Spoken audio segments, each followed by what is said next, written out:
أعوذ بالله من الشيطان الرجيم. بسم الله الرحمن الرحيم.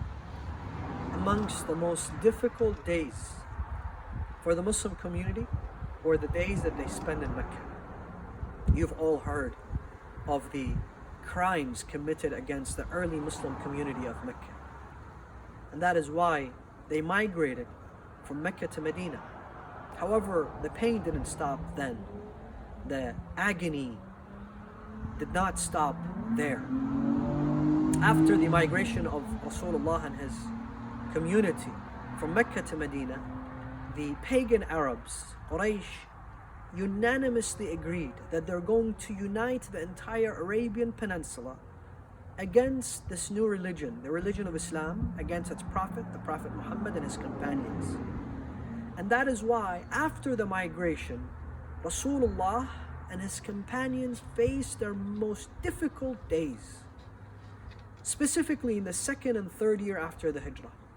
Imagine this community that's newly migrated, those new immigrants. They have not settled yet, they have not obtained jobs, they have not started their businesses, they have not built their homes, have to face the greatest army in the Arabian Peninsula.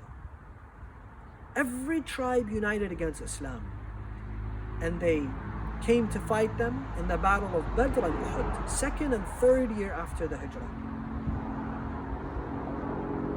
Imagine how afraid the Muslims were.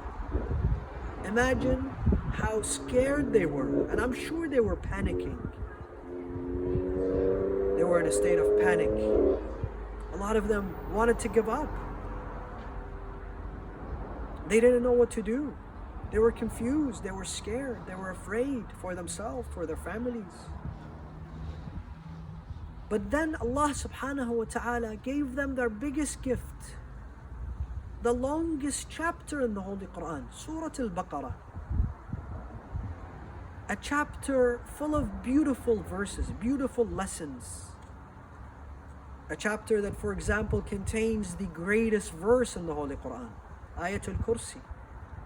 An ayah that is meant to protect those who recite it. And I ask you, brothers and sisters, to make sure you recite this verse for your protection, for the protection of your family members, for the protection of your children on a daily basis. I'm sure the Muslims then were also panicking. Some of them had become selfish, probably had gone into their homes and stock up on food and supplies and not care about what is going on outside, what's going on with other people. And today, while we find this pandemic spreading all over the world, claiming so many lives, almost 1 million people have been inflicted and infected by the COVID-19 virus. So people are afraid. And today we find that there are two types of people out there. The first group are the selfless people, such as the physicians who are putting themselves and their families at risk to cure those who are suffering from the coronavirus. And then there are others who are piling up food and supplies, who are going and standing in line to buy weapons just in case things got out of control, and becoming selfish, fighting over toilet paper and bread. Is this the answer, brothers and sisters? Is this how we're going to stand in the front lines to fight this pandemic? No. The Muslim community was instructed then, while they were also panicking. They came to Rasulullah, Ya Rasulullah, what is it that we must do? And the Quran responds, chapter 2, verse 219. Towards the end of the verse, let's read together. وَيَسْأَلُونَكَ Ya Rasulullah, they ask you, they come to inquire, what is it that we must do? What is our responsibility as Muslims? وَيَسْأَلُونَكَ مَاذَا يُنْفِقُونَ? What is it that they must do?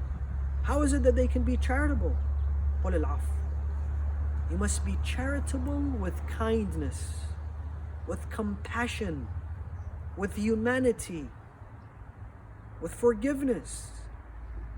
Today, the answer to our problem is not to be selfish, but to be selfless. This is what the Quran teaches us, brothers and sisters.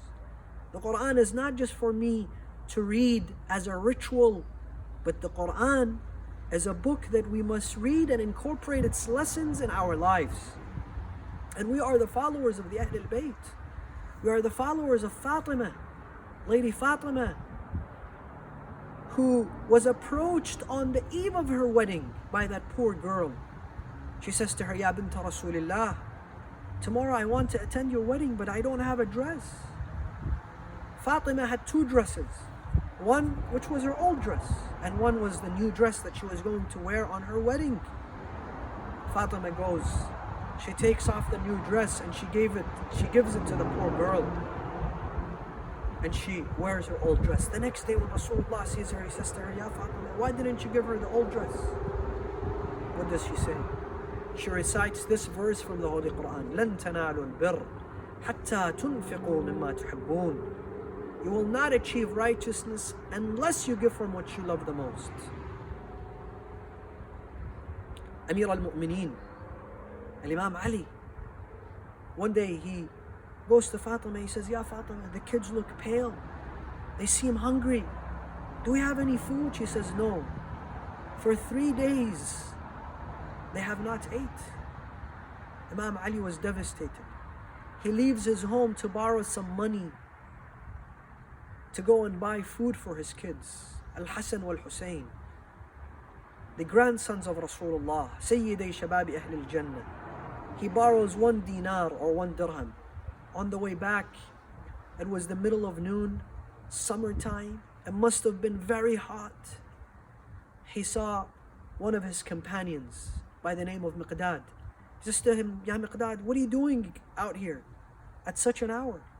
He says, Ya Amir al-Mu'mineen, my kids have not ate. They're hungry. I came to get them some food. Maybe I can borrow some money. Amir al-Mu'mineen gives him this money. And he says, Ya Miqdad, الذي أخرجك من بيتك أخرجني من بيتي. The same reason why you were out of your home, I was out of my home, but take this. Look at the amount of sacrifice that the Quran teaches us and the Ahlul Bayt. And this is the time of reflection. This is the time when we stay home. We don't spend the entire day on social media and Netflix, but on the words of Allah subhanahu wa ta'ala and the traditions of the Ahlul Bayt. With that, I leave you, brothers and sisters, and inshallah we will meet again soon. Wassalamu alaikum wa rahmatullahi wa barakatuh.